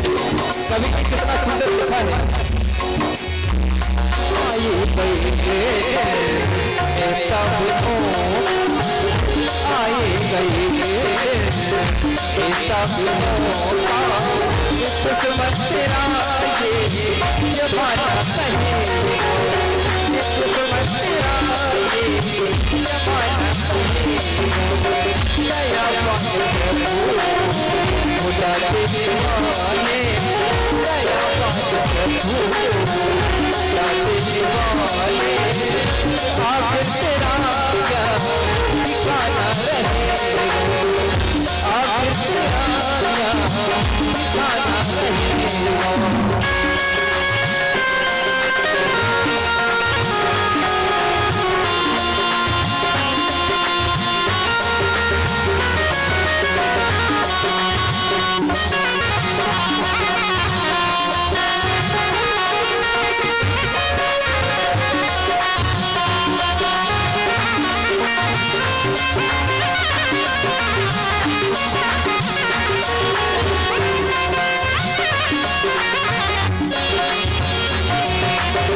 बड़ा सुंदर भाव जब तक है सांसें भजन प्रभु का कर ले जब तक है सांसें भजन प्रभु का कर ले सदा में तस्वीर तू प्रभु की धर ले जब तक है सांसें भजन प्रभु का कर ले जब तक है सांसें भजन प्रभु का कर ले सदा तस्वीर प्रभु की तू धर प्रभु की तू धर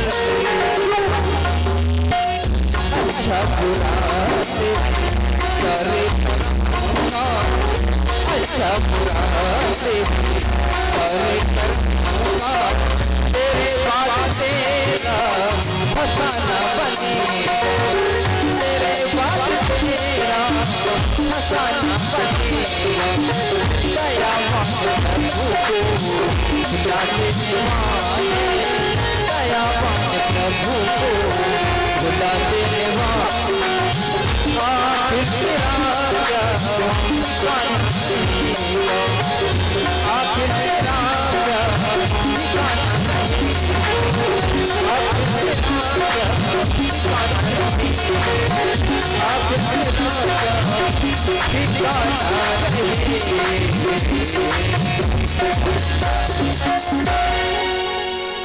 बोले गोविंद भगवान की। सभी भक्त यथास्थान पर खड़े हो जाएं और प्रभु की पावन मंगल आरती में सभी भक्त सम्मिलित हों। सभी भक्तों से निवेदन है यथास्थान पर खड़े हो जाएं और प्रभु की पावन मंगल आरती में सभी भक्त सम्मिलित हों। जय श्री राधे जय श्री श्याम।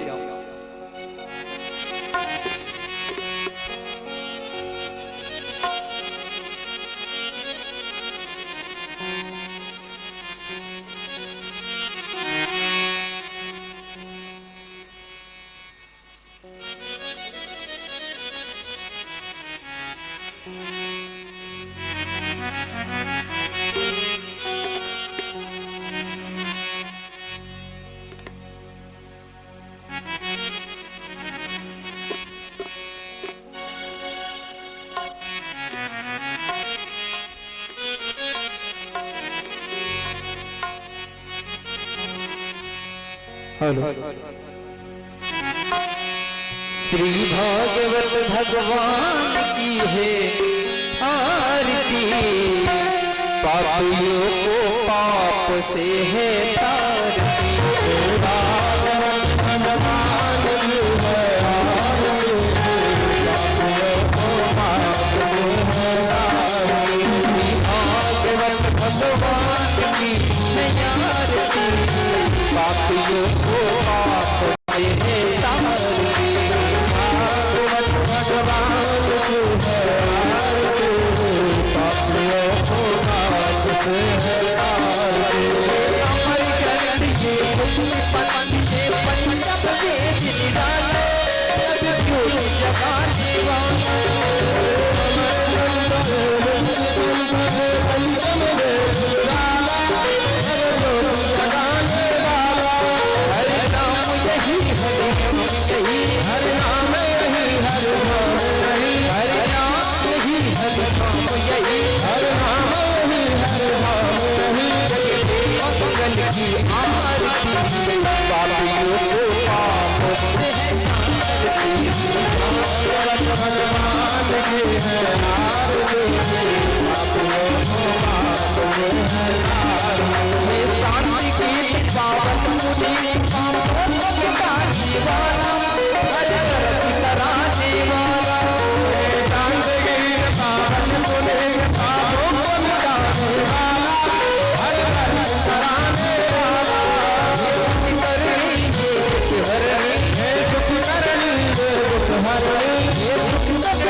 पापियों को पाप से है तारती। भागवत भगवान पापियों को पाप से है तारती। भागवत भगवान की है आरती, पापियों को पाप से है तारती। मधुर बोल जगत खोल मार्ग बताने वाला, रीत बनाने वाला। मधुर बोल जगबंद बोल मार्ग बताने वाला, रीत बनाने वाला। श्री राम यही घनश्याम यही, श्री राम यही घनश्याम यही, श्री राम यही घनश्याम यही, श्री राम यही घनश्याम यही। की महिमा की आरती, पापियों को पाप से है तारती।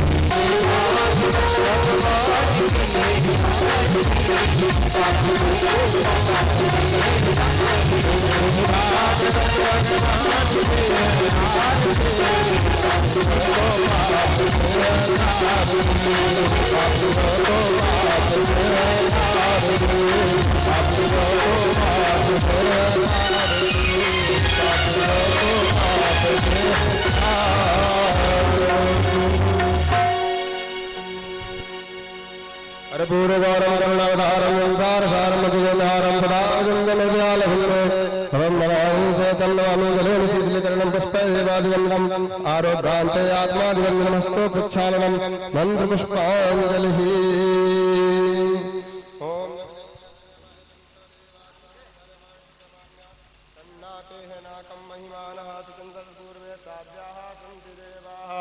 हरि ओम एकदन्ताय विद्महे वक्रतुण्डाय धीमहि तन्नो दन्ते प्रचोदयात्। हरि ओम कात्यायन्ये च विद्महे कन्याकुमारी च धीमहि तन्नो दुर्गा प्रचोदयात्।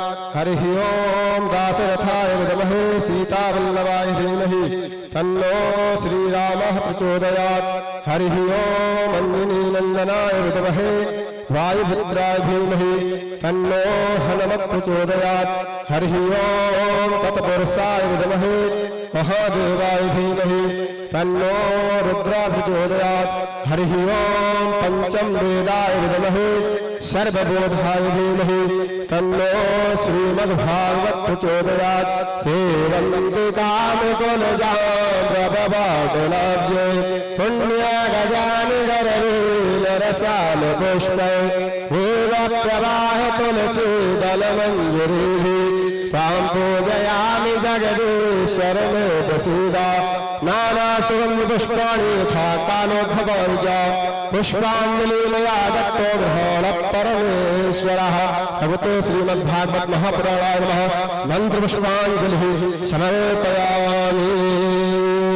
बोलिए श्रीमद्भागवत महापुराण की, बोलिए कृष्णचंद्र भगवान की, बोलिए राधा राधेश्वर की। धर्म की, अधर्म का, प्राणियों में विश्व का, गौ हत्या, गौ माता की, सत्य सनातन धर्म की, अपने आनंद कंद भगवान की। नमः पार्वती पतये। हर हर महादेव। जय जय